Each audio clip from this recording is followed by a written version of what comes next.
असम के शोणितपुर जिले के अंतर्गत शहीद नगरी ढेकियाजुली की युवती एलिच तप्पन्ना ने एमबीबीएस अंतिम परीक्षा में उल्लेखनीय सफलता हासिल की। उन्होंने पूरे असम में 68वां स्थान तथा सिलचर मेडिकल कॉलेज में 5वां स्थान प्राप्त कर क्षेत्र का नाम गौरवान्वित किया। चाय बागान में पली बढ़ी एलिच ने बिना किसी कोचिंग के नीट परीक्षा उत्तीर्ण कर एमबीबीएस में प्रवेश प्राप्त किया था। पिता के निधन के बाद उन्होंने ट्यूशन पढ़ाकर अपनी पढ़ाई का खर्च उठाने के साथ साथ अपनी माता की भी सहायता की और संघर्ष के बीच ये सफलता अर्जित की।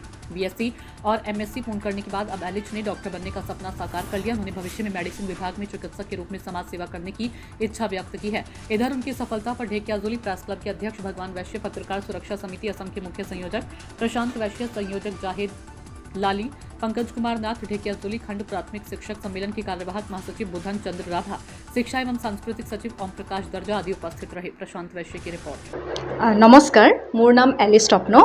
मोर देउतार नाम लेट अमृत टपनो, मार नाम एनी टपनो। मैं ढेकियाजुलिर रतनजुली गाँवत थाकूँ। मैं बहुते সুখী লাভ কৰিছোঁ। যোৱাকালি যে মোৰ MBBSৰ ৰিজাল্ট ওলালে, মই শিলচৰ মেডিকেল কলেজৰ পৰা পাছ কৰিছোঁ আৰু মই ডক্টৰ ডিগ্ৰী লাভ কৰিবলৈ সক্ষম হৈছোঁ। মোক খুবেই ভাল লাগিছে, কাৰণ মোৰ সপোন আছিলে, সৰুৰ পৰাই মই ডক্টৰ হ'বলৈ বিচাৰি আছিলোঁ আৰু তাৰ বাবে মই প্ৰয়ত্ন কৰি গ'লোঁ আৰু সেইবাবে মোক আজি বহুত ভাল লাগিছে যে মই আজি মোৰ এইমটো মই পূৰা কৰিবলৈ পাৰিলোঁ। আৰু আমি জনামতে আপুনি এগৰাকী পিতৃহীন যুৱতী, তাৰপিছতো কিন্তু আপুনি আজি সফলতা অৰ্জন কৰিবলৈ সক্ষম হৈছে। এই ক্ষেত্ৰত আপোনাৰ অনুপ্ৰেৰণা কোন আছিলে? হয়, যি সময়ত মই ডক্টৰ হোৱা এইম ল'লোঁ, সেই সময়ত মই মোৰ পিতৃৰ পৰা মই বহুত ছাপৰ্ট পালোঁ। তেওঁ মোক সদায় কৈ আছিলে যে তুমি কৰিব পাৰিবা বুলি। আৰু যেতিয়াই মই হস্পিটেলত গৈ পেলাই চাই আছিলোঁ ডক্টৰছবোৰে কি ধৰণে পেচেণ্টক চাই, কি ধৰণে তেওঁলোকে ট্ৰিট কৰে, তো মোক বহুত ভাল লাগে আৰু ময়ো বিচাৰি আছিলোঁ যে ময়ো ডাঙৰ হৈ পেলাই এনেকেই তেওঁলোকৰ দৰে মই পেচেণ্টক চাম, মই তেওঁলোকক সুস্থ কৰিম আৰু সেই মটিভেশ্যনটো লৈয়ে মই মোৰ এইম ডক্টৰ হ'বলৈ মই ঠানি ল'লোঁ। মোৰ বহুত ভাল লাগিছে আজি যে তাই আজি যি কষ্টৰ ফল আজি তাই পালে, সেইটো কাৰণে মই বহুত সুখী। আৰু তেখেতৰ যি সংগ্ৰামত আপুনি কি ধৰণে সহায় কৰি আহিছিলে? তাই বহুত কষ্ট কৰিছিলে আৰু তাইৰ কষ্টটো চাই মোৰ বহুত দুখ লাগিছিলে, কাৰণ মই এনেকুৱা মোৰ শক্তি নাছিলে যে তাইক মই কোচিং কৰাম বা তাইক মই ভাল কাৰোবাৰ পৰা টিউশ্যন দিয়াম আৰু তাই পঢ়ি আগবাঢ়ি যাব। মই সদায় প্ৰাৰ্থনা কৰি আছিলোঁ যাতে তাই সুন্দৰৰূপে নিজেই কষ্ট কৰি পঢ়িব পাৰে। সেইটোৰ কাৰণে মই সদায় প্ৰাৰ্থনা কৰি আছিলোঁ আৰু বহুত চিন্তাত আছিলোঁ মই যে মই ছোৱালীজনীক কেনেকৈ আগুৱাই লৈ যাম। আৰু তাই বহুত কষ্ট কৰি আছিলে। তাই নিজে ৰাতিপুৱা টিউশ্যন কৰে, টিউশ্যন কৰি কলেজ যায়, আকৌ কলেজৰ পৰা আহি টিউশ্যন কৰে, কাৰণ আমাৰ অকণমান আৰ্থিক অৱস্থা খুবেই বেয়া হৈ গৈছিল। যেতিয়া তেওঁৰ দেউতাক ঢুকাল, আমাৰ আৰ্থিক অৱস্থা খুবেই বেয়া।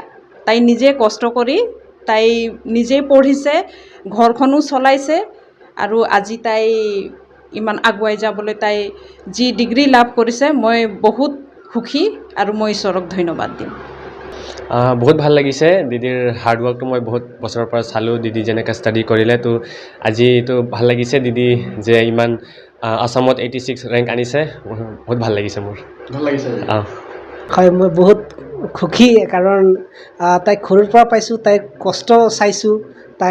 মই একবাৰ কৈছিলোঁ যে তুমি IASৰ কাৰণে কৰা, তাই ক'লে নাই মই ডক্টৰে হ'ম, আৰু তাৰ সপোন যে পূৰা হ'ল, আজি মোক নিজকে বহুত ভাল লাগি আছে, কাৰণ মোৰ ভণ্টি মামীৰ ছোৱালী এজনী ডক্টৰ হ'ল। নিজকে আজি ক'ব পাৰিছোঁ যে মোৰ ভণ্টি ডক্টৰ হ'ল বুলি মই বহুত সুখী আছোঁ।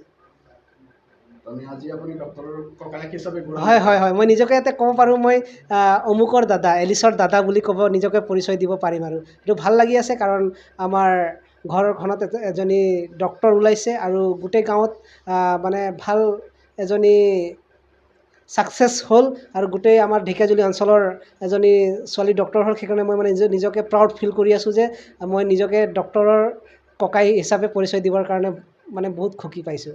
আমাৰ অনুভৱ, আমি নথৈ সুখী হৈছোঁ। আমি এই ৰতনজলি আৰু এইটো এৰিয়াৰ হিচাপত আমি বহুত দিনৰ মূৰত আমি এজন চিকিৎসকৰ ৰূপে আমি পাইছোঁ, আৰু বহুত কষ্ট কৰি এওঁ যেতিয়া মেডিকেলত গ'ল, আজি যেতিয়া ভালে ভালে পাছ কৰিছে, আমি সঁচাকৈয়ে বহুত আনন্দিত হৈছোঁ। তাইৰ জীৱনৰ দ্বাৰা যাতে সমাজখন উপকৃত হয় ইয়ে আমি আশা কৰোঁ আৰু